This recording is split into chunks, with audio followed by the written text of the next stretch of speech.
Hey guys, I'm here with Hussain. I'm gonna give it an attempt at his last name, Fakhruddin. Yeah. So I'm here with Hussain Fakhruddin, who is the founder and CEO of Teksmobile. Teksmobile has been around for 10 years now. He's done over 1,000 apps. Now we all know that everybody has an app idea. I've been in Uber cars, Uber drivers have app ideas. I'm in the shower, I have an app idea. Every single person in the world has an app idea. If you're watching this, you've probably got an app idea too. The thing is, not many people actually go out there and do something with it. So what Hussain does is he makes those dreams into a reality, and he's done that for about 1,000 apps now. Yeah. Yeah, and he started 10 years ago. So for those of you who don't remember, you may be too young. He started developing on Palm OS, and now he does Android and iOS, and all sorts of latest gadgets, TV OS, Watch OS. So look, it's an exciting space to be in, and it's an exciting time to be alive. You've tell me how it all started. Where'd your passion kind of start from? So back 10 years ago, I was doing a lot of technology stuff. I was kind of doing a lot of things, just doing things, Yeah. But then I thought, maybe I could do something worthwhile. Yeah. So I wanted to start my own company, Yeah, right. and I wanted to impart this kind of knowledge and this kind of technology to other people. Yeah, so right. that's how I kind of started. So it was like a one-man show back 10 years ago, and then I got my first employee, and the second, third, fourth, and right now we have like 50 employees. Wow. So 50 employees. Where are these guys based? So we are in 3 countries now. Yeah. So our base is in India, and then we expanded to Australia, and now we're also in Sweden. So 3 countries. That is fantastic. Now, when people think of apps, right? There's what would you say makes a good app?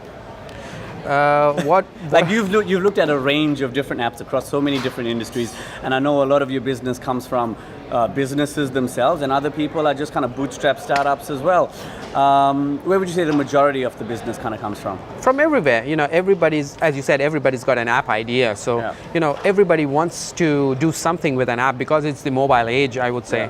And people are it's their laptop on their hand. So the Palm Top was a kind of a good name, but the mobile is like we have it right now. We have it like a mobile phone, but Palm Top was a very good name. But like I said, everybody wants to have an app, and they want to put their thoughts or their ideology as an app and give it out to somebody so that they can express themselves, express their business, express the ease of solving a problem. So that's where we come in, and we help them. We help companies, we help startups, we help, kind of enterprises come into the app world so that, the enterprises were primarily web-based. The innovation that they did is they kind of made a responsive web or a responsive mobile application. But when it comes to apps, you really need an expert. So that's where we come in. Now, so what makes an app? Like if I have an idea tomorrow and I'm in the bathroom and I go, oh, that'll be great to do this thing. What would you like to see someone come to you with to have go, you know what, I don't want to spend a whole bunch of money trying to figure out the idea. What should they have in place? Like 5 things or whatever that they should have before they come to somebody like you. Okay, so the thing is, the first thing that they need is, they got to get companies like us. Right. So I'm not saying, you could obviously come to us, but then, companies like us. And kind of first thing that they need to do is sign an NDA, so that your idea is protected. Your idea should not be, leaked out, and probably, idea just stays as an idea. So sign your NDA. Second thing is you share the idea and get a kind of a ballpark figure on how much it is going to cost. And then probably make some wireframes, mock-ups, and then go for an MVP, kind of a small prototype. And then if the prototype works, if you've got more funding, if you're bootstrapping, and most of our customers are bootstrapping it themselves for the prototype because they want to show somebody, that this is the idea we have, and then if investor is interested, then probably they want to go to the next level. So when you're bootstrapping something, you don't have enough money, and you want to protect your idea. So all these 5 things, probably you should anybody who gets an app idea should at least do that. At least do that. So recently Apple took out something like 300,000 apps from their app store. The things are just sitting there, right? Exactly. So it's not just about putting an app up. Yeah. What else would you say is needed to make an app successful? So basically, when you say 3,000 apps were, just kicked out, I welcome that decision. Right. We had a couple of apps in there as well, which got kicked out, our own apps. But I kind of agree to that. Yeah. Why? Because the apps have been sitting for a very long time. They haven't been updated. They don't work most of the time on the newer operating systems. Yeah. So it's a very good decision that Apple has said. Secondly, your question was what it takes to keep the app running. Yeah, that's right. So to answer that, it's not just the development of the app. Right. You have to keep updating your app. You have to keep kind of promoting your app, kind of a marketing strategy, or you have to have people using the app. Yeah, right. And the first thing is, don't build app just because it's funky or it's in the trend. You could probably have a mobile web app. Yeah, right. Not a native app or something, but you could still do your work. But give it a shot of building an app only because you want to solve a problem, not because you want to get famous. Yeah, right. 90% of the apps are just go away after 1 year. Right. 90%. Wow. You should ask me why. Because because people don't maintain it. So they have this app idea, they are very passionate about it, and then after a year they're not so passionate about it, they're going to go back to their normal routine life, and it's just gone. Yeah, right. It's just gone. So most of the people that have come to you and they got full-time jobs and they have an app, right, idea, obviously it's got to be something that you're obsessing about, that makes you passionate to actually go home, talk to guys like you, go get the funding, that sort of thing, yeah? So I'm assuming that when you're working with a lot of these people, would you say it has to be an obsession? If it's not an obsession, then just forget about it, almost? Well, definitely. You have to be passionate about what you're doing. You really have to be passionate, but then you got to pay your bills. Yeah, right. Passion itself doesn't help you. And if you're kind of leaving your jobs and coming to the app, that is a good move. But then you have to have your plans. Yeah. You need to have your kind of a backup plan or whatever.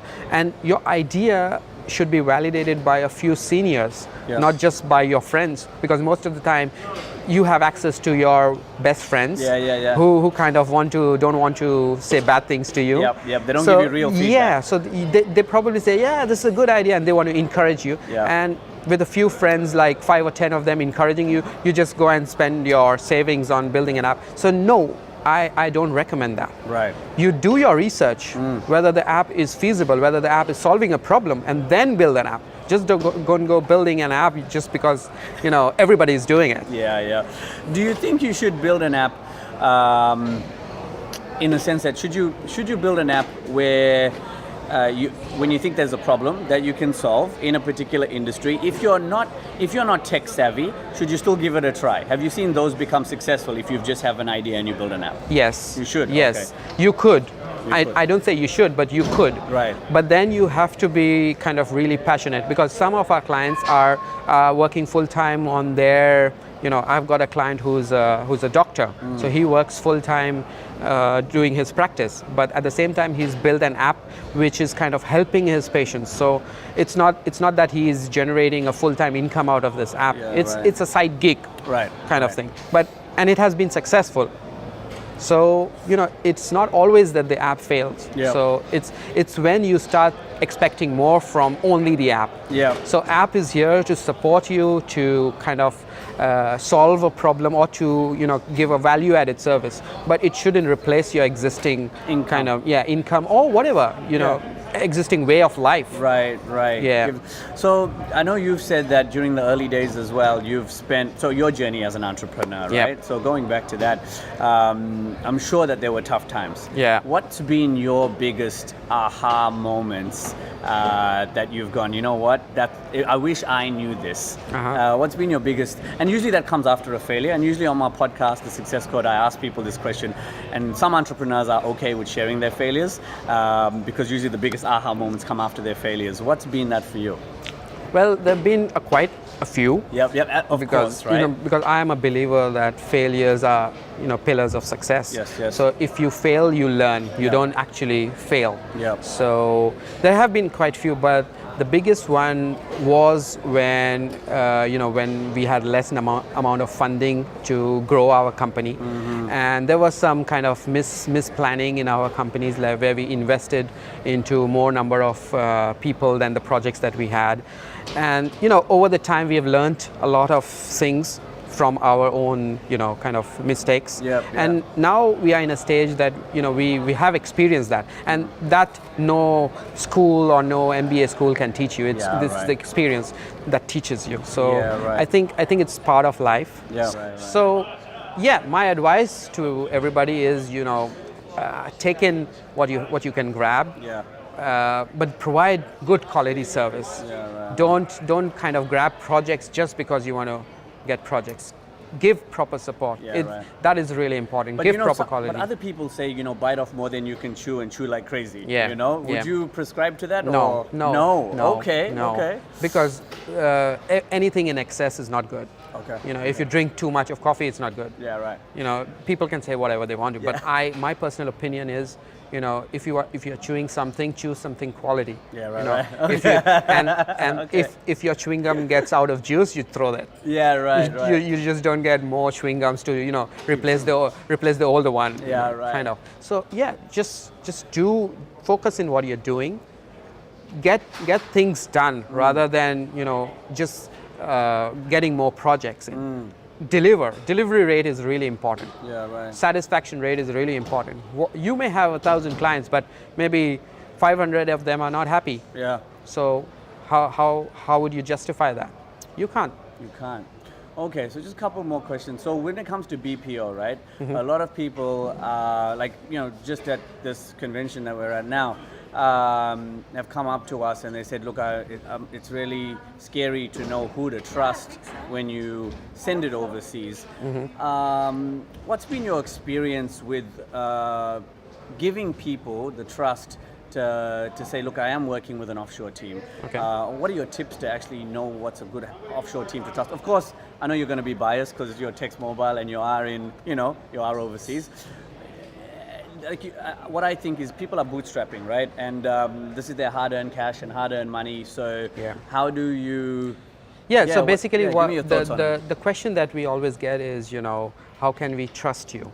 How can, we send the money, and then what is the guarantee that you would deliver? Or, for that, you need to be really, really honest with your client, number one. There's nothing that can replace honesty.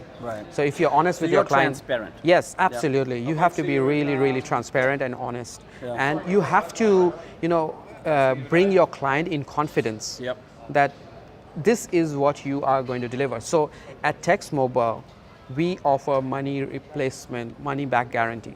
So if you're not satisfied with our services, we offer money back policy. No questions asked. I mean, we would ask what went wrong. But we wouldn't kind of ask, that, okay, we did this and, get us some money, or, we just offer a money back guarantee. This builds, if you are a client, hey, you would say, yeah, I'm getting my money back. I'm getting my money back. So why not? Okay, just some closing comments now. More around, sorry, just one thing. Go 5 minutes? Okay. So bootstrapping. I know you feel strongly about bootstrapping. Now, I know we're running out of time, but give me your thoughts on, a lot of people talking about VCs and there's bootstrapping. Give us your thoughts on that, because you've bootstrapped your business. You haven't looked out for funding. Tell us why that's important for you. So basically, if you have an idea of yourself, what I strongly believe is you can do it yourself. You don't need an additional funding or additional kind of money to build a prototype. You really don't need it. Even if you draw it and show it to an investor or something, the investor, if he really is focused on going to the next level, he would probably give you some cash to make it to the next level. But in terms of nowadays I've seen startups. I've seen a lot of college grads coming up with startups just because they can't get a job. The startup is not about not getting a job. If you can't get a job, it doesn't mean you go ahead and do a startup.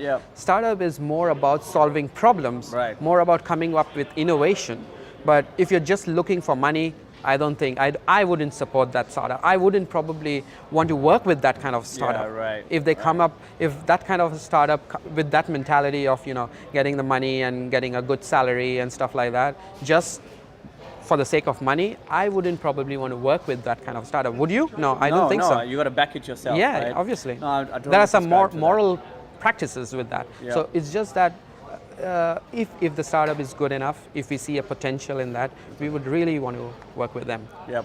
Okay, so we're running out of time there. I think our camera's getting full, to be honest. But Hussain, can you just have any last closing comments for and advice to entrepreneurs out there? Well, just go get it, and as we all know, there are going to be failures. So learn from the failures. It's going to be really tough today. It's going to be even difficult tomorrow, but day after tomorrow is going to be beautiful. So just go for it.